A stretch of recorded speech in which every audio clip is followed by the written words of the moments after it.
عارفين ان مصر هي صاحبة فضل على كل الرجاله في العالم؟ والله مش باظ، هتعرفوا ده دلوقتي. ومش كده وبس، النهارده هنتكلم عن الجانب المظلم لزراعه الدعامه، واللي مش اي حد هيقول لكم عليه، وهل هي فعلا سحر وروعه وحياه جديده، ولا طب ما تيجي نشوف. ازيكم يا رجاله، انا عمر عزيزي، شاري بروحات الذكوره في القصر العيني، ودي قعده رجاله.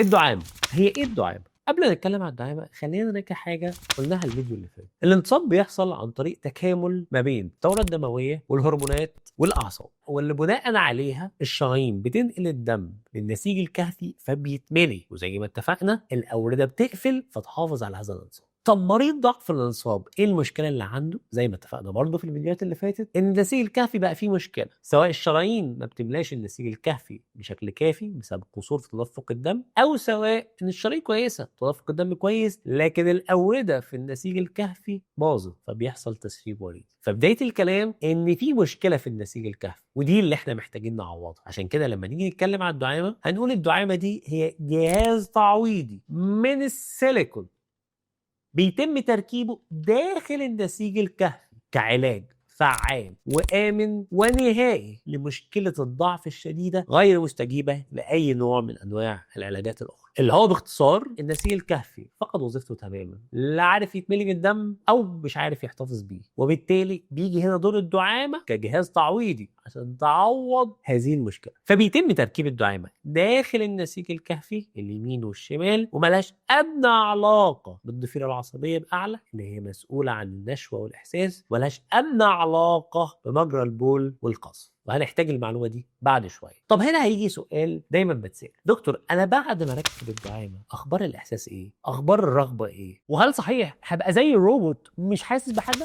تعالوا نشوف، وخلينا نعتمد في كلامنا على الميل سيكشوال ريسبونس سايكل. الميل سيكشوال ريسبونس سايكل بتبدا من اول حاجه الديزاير، الرغبه. الدعامه ملهاش علاقه خالص بشكل مباشر بالرغبه الجنسيه. الرغبه الجنسيه موجوده قبل العمليه هتفضل موجوده بعد العمليه، ولو في لخبطه او خلل في الهرمونات مقلل الرغبه الجنسيه قبل العمليه هتفضل قليله برضه بعد العمليه. ممكن بس الدعامه تفيد بشكل ايجابي انك لما تحسن الانصاب ويبقى في بعض القدره على العلاقه الزوجيه هتحس ان الرغبه بشكل نفسي زادت، لكن كشكل عضوي الدعامه ملهاش اي علاقه باول مراحل الميل سيكشوال ريسبونس سايكل وهي الديزاير. لكن نيجي على النقطه الثانيه، وهنا بقى دور الدعامه، الاراوزل، الاستثاره، وهي تعرفها امتلاء القضيب بالدم واحده واحده مع الاستثاره. هنا بقى المشكله موجوده عند مريض الضعف زي ما قلنا قبل كده، النسيج الكهفي مش قادر يوصل له الدم فيتملي او مش قادر يحتفظ بيه. الملخص: الدعامه بتديك صلابه من دون الاحساس بامتلاء الدم او امتلاء العضو الذكري واحده واحده اللي كان اصلا مش عندك بسبب الضعف.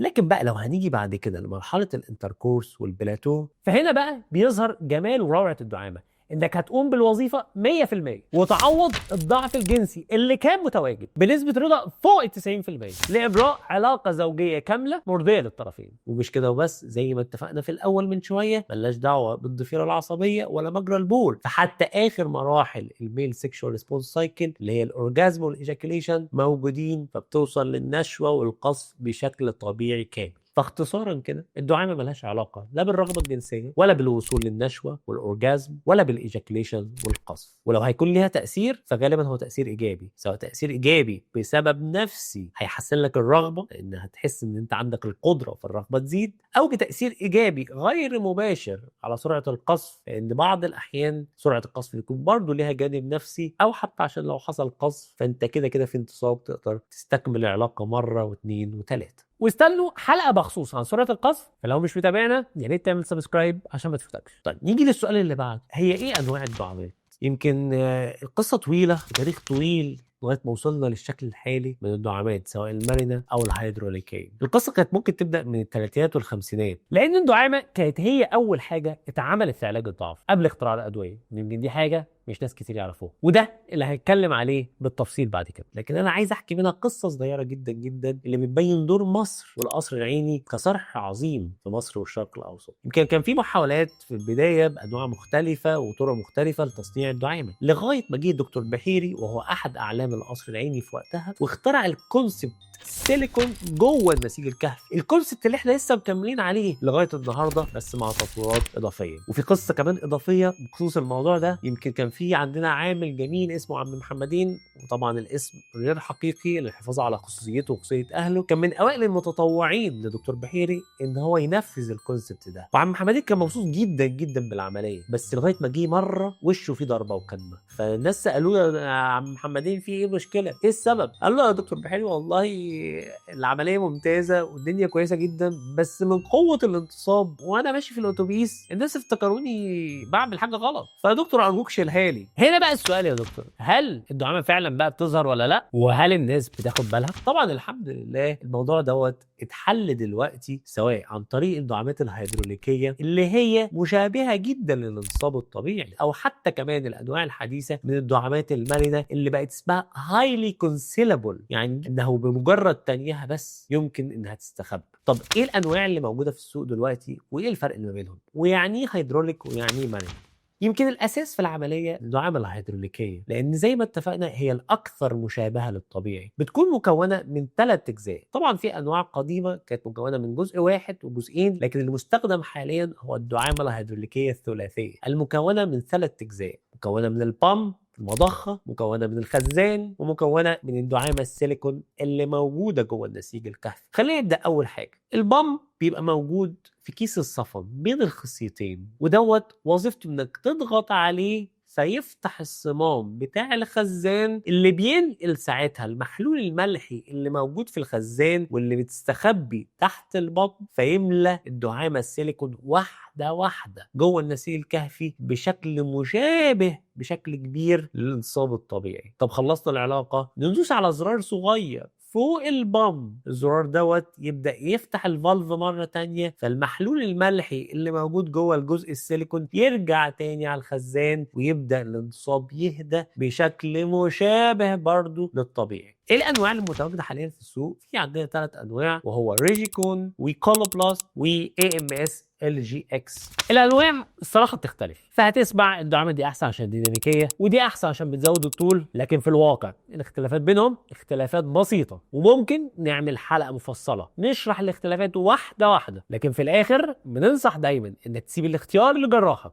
او لتفضيلك او الميزانيه المقترحه. طب يا دكتور دي الدعامات الهيدروليكيه، وهي زي ما اتفقنا الافضل وهي الاكثر تشابها للطبيعي. طب ايه عيبها وامتى ما ينفعش نركبها؟ عيبها صراحه انها غاليه وما ينفعش نركبها لو المريض ايده فيها رعشه او مش قادر يتحكم كويس في المضخه، ساعتها بيكون افضل ليه الدعامه المرنه. فتعالوا نشوف ايه هي الدعامه المرنه. الدعامه المرنه بقى هي برضو بتؤدي نفس الغرض ونفس الوظيفه بسيليكون جوه النسيج الكهفي اللي بيقوم بعمل صلابه كافيه للدخول. الفرق الوحيد ما بين الهيدروليك والمرنه هو فكره ان الهيدروليك ممكن يحصل انتصاب وتمدد بشكل طبيعي، وبعد العلاقه يمكن ان الانتصاب يهدأ بشكل مشابه للطبيعي. لكن في المرنه لا، المرنه بيكون في صلابه بتعمل العلاقه، انهيت العلاقه بيتم ثني القضيب لاسفل او لاعلى بشكل ما يخلوش باين خالص، لكن الانتصاب ما بيهداش واحده واحده بشكل مشابه للطبيعي. ميزتها ايه؟ ميزتها انها ارخص، اسهل في الاستخدام. ممكن يكون عيبها ان في بعض الاحيان المحدوده لو وظيفتك بتحتم لبس ضيق انها ممكن تظهر، ويمكن العيب التاني ان بعض الاحجام الكبيره مش هيكون مناسب مع الدعامه المرنه، محتاجه الدعامه الهيدروليكيه عشان الانتصاب يملى بحد اقصى. انواع المرنه 4 انواع، وهم بروميدون، ريجيكون، تاكترا من شركه بوستون ساينتفك، وكولوبلاست جينيسيس. وهرجع برضو مره تانية ان كل الانواع هي بتؤدي الغرض، والاختيار دايما بيكون ما بين الدكتور والمريض حسب الانسب للمريض وحالته الصحيه والماديه. لكن في الاخر جميع الدعامات بتوفر ضمان مدى الحياه وتوفر الصلابه الكافيه لعلاقه منتظمه ومتكرره. ويمكن بعض الاحيان لبعض المرضى اللي نفسهم يركبوا دعامه هيدروليكيه لكن الميزانيه لا تسمح، بننصحهم ان عادي خالص تركب الدعامه المرنه وبنسبه رضا مقاربه جدا للدعامه الهيدروليكيه، وان في اي وقت لو حبيت تغير من المرونة الهيدروليكية يمكن تغييرها وبشكل سهل وسلس. ويمكن عايز اقول لكم معظم اللي بنقول لهم كده بيكون مبسوط وبيحتاجش يغيرها بعدين. طب يا دكتور انا خلاص تم التشخيص ان انا عندي ضعف شديد وانه لا يستجيب لاي وسيله اخرى وهنتوكل على الله وهنعمل العمليه، ايه هي الخطوات المطلوبه؟ يمكن خطوات عمليه الدعامه بتبدا من قبل العمليه بكتير وبتكمل بعد العمليه بكتير. بتبدا قبل العمليه من الاطمئنان على الصحه العامه، والاطمئنان على ضبط معدلات السكر، والاطمئنان على ضبط اي مشاكل في القلب او السيوله قبل العمليه. يمكن تبدا ايضا قبل العمليه ب 24 ساعه باخذ مضادات حيويه والاستحمام ببتادين شامبو ومطهر ستريليوم، وده ليه كله للحفاظ على اعلى معدل من التعقيم واقل نسبه من حدوث التلوث او الالتهابات. طيب اثناء العمليه بقى، اثناء العمليه هي الحمد لله عمليه بسيطه مع الايد الخبيره، من جراحات اليوم الواحد او زي ما احب اسميها من جراحات الساعه الواحده، وبتتم تحت تخدير كلي او نصفي، لكنها بتعتبر عمليه من العمليات ذات الطابع الخاص. ما ينفعش تتعمل كده مع اي حد وما ينفعش تتعمل في اي مكان، لكن مع استشاري الذكوره متخصص في المكان الصح فالعمليه دي تعتبر عمليه بسيطه بتستغرق حوالي 40 دقيقه لساعه بجرح مش باين. ويمكن ده السؤال اللي سالناه في الريل، هل اقول لها ولا ما اقولهاش؟ هسيب لك الاجابه تقول لها ولا ما تقولهاش، ويا ريت تكتبها لي في الكومنتس. لكن خليني اقول لك طبيا، هو انت فعلا هتأدي الوظيفه بشكل كامل ومش هيظهر جرح للعمليه سواء موجود على مكان الطهاره او موجود في اسفل العضو الذكري عند كيس الصفن السكروتم واختفي في وسط تعريج الجلد. بعد العمليه بقى بتمشي بشكل مباشر بعد ساعه ساعتين، وفتره نقاهه حوالي اسبوع 10 ايام، وبترجع للعلاقه الزوجيه في خلال 6 اسابيع. ويمكن انا عندي كلمه مهمه قوي بقولها لكل المرضى، ان الجراحه هي الجزء الاول من العمليه، لكن الجزء الثاني واللي ما يقلش اهميه عن الجراحه هو اهتمامك بالجرح، اهتمامك بالتعليمات، اهتمامك بادويه ما بعد العمليه، اهتمامك بضغط السكر، اهتمامك بايقاف التدخين بشكل كامل في فتره النقاهه، واخيرا اهتمامك بالالتزام بعدم بدء العلاقه قبل الوقت المحدد. طيب هنا بقى بيجي سؤال مهم، هل يا دكتور تركيب الدعامه بيبوظ النسيج الكهفي؟ وهل ممكن اللي احنا نركبها بره النسيج الكهفي؟ السؤال ده بينقسم لشقين. هو كان زمان تركيب الدعامه خارج النسيج الكهفي، لغايه ما الدكتور بحيري بدا كونسبت تركيبها جوه النسيج الكهفي، وبالتالي حاليا مفيش حاجه اسمها انك تركبها بره النسيج الكهفي. عقارب الساعه لا ترجع للورا. لكن الجزء التاني بقى اللي عايزين نتكلم عليه وناخد راحتنا، هل بنحافظ على النسيج الكهفي ولا لا؟ هنا هسألك سؤالين. السؤال الأول، هو أنت عايز تحافظ عليه ليه؟ هو النسيج الكهفي للأسف الشديد باظ، الدم للأسف مش عارف يوصل ليه، أو النسيج الكهفي مش عارف يحتفظ بالدم بعد ما وصل. ولو النسيج الكهفي كويس وفي انتصاب بيحصل فممنوع نركب الدعامة أصلا. الدعامة هي وان واي، طريق واحد ما فيهوش رجوع. هتركبها لما تكون متأكد ان مفيش حاجه تانية خالص تنفع غير العمليه. ولو انا ركبت لك الدعامه وانت عندك النسيج الكهفي كويس وبعد ما ركبها لك اقول لك انا بحافظ لك عليه، ابقى انا كده مجرم. لان لو النسيج الكهفي كان من الاول كويس وعايز احافظ عليه، طب من الاول ما ركبش الدعامه اصلا. هكرر تاني، تركيب الدعامه لما يكون النسيج الكهفي مش قايم بدوره ومفيش اي طريقه تانية للعلاج.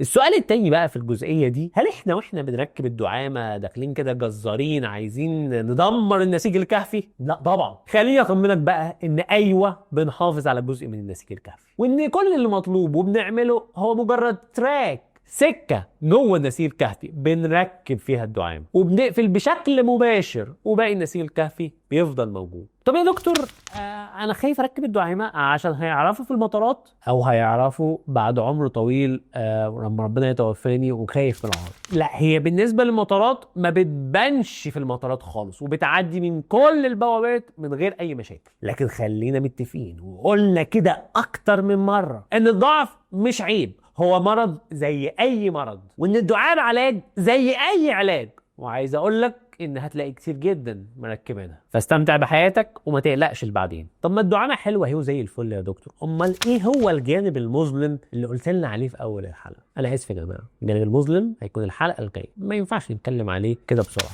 هيكون ليه حلقة مخصوص نظرا لاهميته الشديده. وزي ما بنقول كل مره ان المعلومات اللي بنقولها هي معلومات علميه مبنيه على خبره اكاديميه واكلينيكيه وطبيه، مصادرها هسيبها لكم تحت الفيديو، ورغم كده هي عمرها ما تغني عن الكشف الطبي خالص. تمنياتنا بالصحه والسعاده والعافيه للجميع.